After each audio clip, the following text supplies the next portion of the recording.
एक और जो विषय इम्पॉर्टेंट है इसी में इन्फेक्शन के पॉइंट ऑफ व्यू से, वो है जो हम कहते हैं CAM, COVID associated mucormycosis. Mucormycosis एक फंगल इन्फेक्शन है।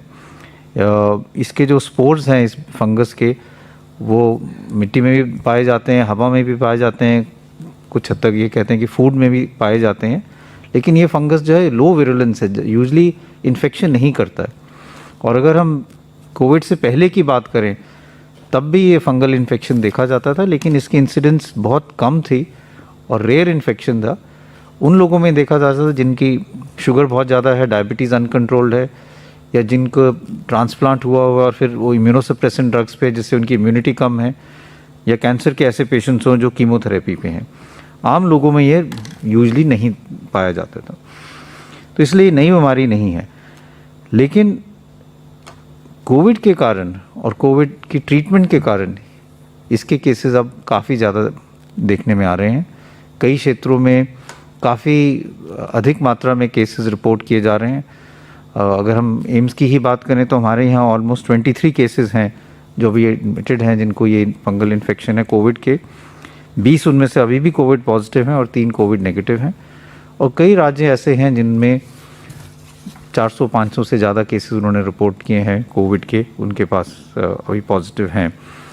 ये जो बीमारी है वो या तो फेस को अफेक्ट करती है, जिसको हम कहते हैं राइनो ऑर्बिटल सेरेब्रल म्यूकरमाइकोसिस, जिसके कारण नाक में, आँख की जो ऑर्बिट है उसमें या ब्रेन के अंदर इन्फेक्शन फैल सकता है, जिससे लोगों की विजन भी जा सकती है, आँख की रोशनी जा सकती है और कुछ हद तक कभी ब्रेन में भी इन्फेक्शन हो सकता है। साथ में ये फेफड़े में भी फैल सकता है, जिसको हम कहते हैं पल्मोनरी म्यूकरमाइकोसिस। दोनों में कुछ लक्षण हैं, जैसे अगर राइनो ऑर्बिटल सेरेब्रल म्यूकरमाइकोसिस है तो हेडेक हो सकता है, सिर में दर्द हो सकती है, नाक ब्लॉक हो सकता है, नाक से सिक्रीशंस आ सकती हैं जो हरे रंग की हो, या नाक से खून आ सकता है, या एक चेहरे में सेंसेशन कम हो सकती है, एक साइड में चेहरे में सोजिश हो सकती है, या स्किन में डिस्कलरेशन हो सकता है। अगर फेफड़े में हो तो बुखार हो सकता है, छाती में दर्द हो जाती है, खांसी होती है, खांसी में खून आ सकता है। लेकिन मोस्ट इम्पॉर्टेंट इशू ये है कि ये फंगल इन्फेक्शन अब ज़्यादा क्यों देखा जा रहा है और उसके क्या कारण हैं और क्या प्रिवेंटिव एस्पेक्ट्स हम कर सकते हैं। एक तो ये है कि जो कोविड इन्फेक्शन है उसके कारण भी ये एक रिस्क फैक्टर है। कोविड इन्फेक्शन में जो हमारे हम ब्लड काउंट्स देखें तो एक सेल लाइन जो है जिसको हम लिम्फोसाइट्स कहते हैं वो कम हो जाते हैं, लिम्फोपीनिया हो जाता है। तो उसके कारण बॉडी में जो CD4 CD8 सेल्स हैं वो कम होते हैं और उसके कारण अपॉर्चुनिस्टिक इन्फेक्शन, फंगल इन्फेक्शन के चांसेस बढ़ जाते हैं। ये फर्स्ट वेव में भी देखा गया था, और अगर हम 2003 सार्स की बात करें तो तब भी अगर डेटा देखें तो तब भी फंगल इन्फेक्शन कुछ हद तक ज़्यादा रिपोर्ट किया गया था। लेकिन इस दफ़ा जब हम इसको ज़्यादा देख रहे हैं उसके कारण 2 और हैं। एक कारण ये है कि कई ऐसे पेशेंट्स हैं जिनको डायबिटीज़ है, शुगर की तकलीफ़ है, और अगर वो कंट्रोल ना हो तो उनमें भी ये फंगल इन्फेक्शन के चांसेस ज़्यादा होते हैं। और तीसरा जो बहुत इम्पॉर्टेंट कारण है, मिस यूज़ ऑफ स्टीरॉइड्स।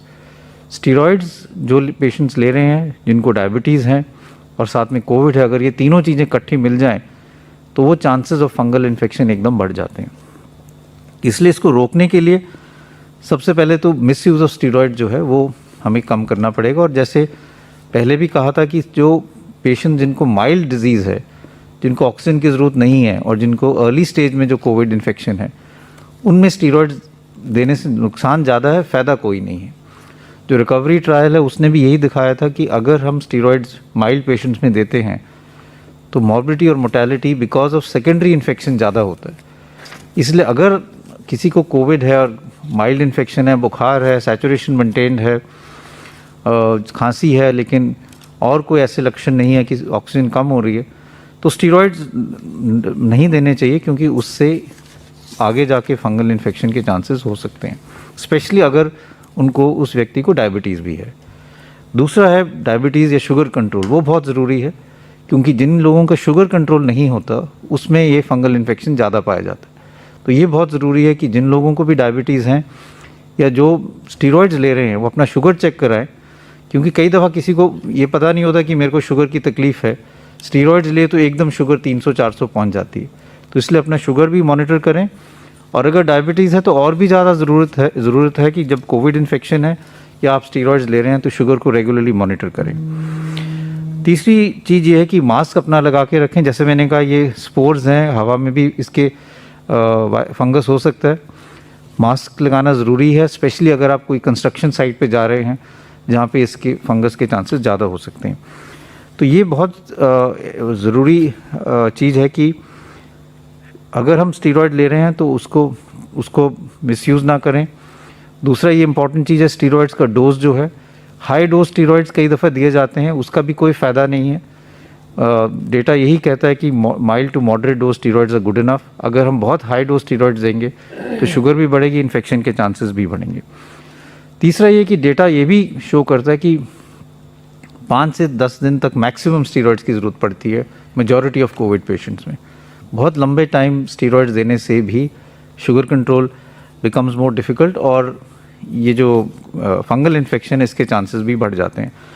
तो मैं यही कहना चाहूँगा कि इनके केसेस अब ज़्यादा रिपोर्ट किए जा रहे हैं and we must work aggressively कि हम इसके केसेस कम करें। और दूसरी ये भी इम्पॉर्टेंट चीज़ है कि इसको सस्पेक्ट जल्दी किया जाए, जिससे आगे जाके लॉस ऑफ विजन या और कोई सीरियस इन्फेक्शन ब्रेन में ना हो। तो इसलिए अगर आपको जब भी कोई पेशेंट डिस्चार्ज होता है तो जो मैंने लक्षण बताएं, अगर किसी को कोई भी ऐसे लक्षण हो तो डॉक्टर से ज़रूर संपर्क करें, अपना शुगर कंट्रोल करें और अपनी स्टीरॉयड्स अगर अननेसेसरी हैं तो उसको बंद करना चाहिए।